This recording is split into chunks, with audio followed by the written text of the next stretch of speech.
L'outil sélection de tracé se trouve donc ici, signifié par une petite flèche noire et blanche, donc raccourci A.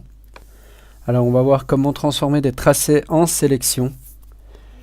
Des tracés avec des formes justement à l'intérieur, avec une couleur, et comment les additionner et les soustraire, pour créer donc une forme à partir d'une photo, d'un modèle, pour créer vraiment un objet final. Alors ici j'ai choisi une photo avec un moine. Je vais par exemple le détourer ici sur un nouveau calque avec mon outil plume pour faire un tracé, mais qui sera sous forme de forme. Donc ici, je vais le détourer, donc à main levée avec mon outil de plume libre.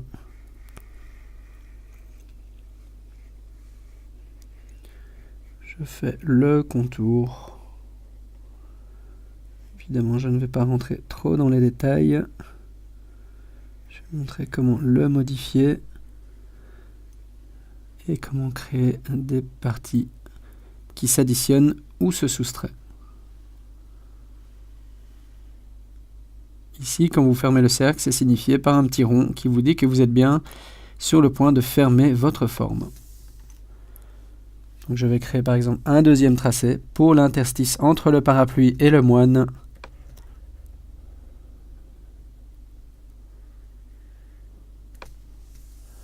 Voilà, donc nous avons deux formes. Ici, nous retrouvons dans la fenêtre tracé à chaque fois le tracé de la forme sur chaque calque. Ici, nous voyons, nous avons notre silhouette. Alors, on peut décider directement de lui apposer une couleur, ici, dans les fonds au-dessus. Par exemple, en noir. Ou sans fond. Ou directement, ici, dans la fenêtre de tracé, le définir comme une sélection. Alors on y a accès aussi, je reviens en arrière, on y a accès avec le deuxième bouton, définir une sélection. Donc vous pouvez quand même décider de lui mettre un contour progressif pour qu'il soit un peu plus diffus sur les bords. Donc du coup on va quand même le transformer en sélection, comme ça sur notre calque, on va directement lui donner une couleur. On va passer en mode standard avec la touche D, ici dans les couleurs d'avant-plan et d'arrière-plan. Et on va le remplir avec Alt et retour enfoncé sur un nouveau calque. On va faire la même opération ici dans forme 2. On va prendre le tracé. On va par exemple désélectionner celui-ci et on va la transformer en sélection. Alors on va retourner dans nos calques. Et par exemple retourner sur notre calque 1, donc qui est notre silhouette, on va masquer les deux formes. Et notre calque 1 justement, on va pouvoir soustraire donc la nouvelle sélection que nous avons récupérée via la petite fenêtre de tracé avec la touche retour. Du coup vous voyez qu'il a effacé, je désélectionne, commande D sur Mac, CTRL D sur PC. Je vais pouvoir par exemple rajouter un fond blanc pour qu'on distingue bien notre nouvelle forme. Alors on va voir aussi que nos formes, on peut récupérer donc les tracés grâce à notre outil de sélection de tracé. On va pouvoir aller directement dessus, le déplacer, cliquer directement dessus ou faire un cadre de sélection.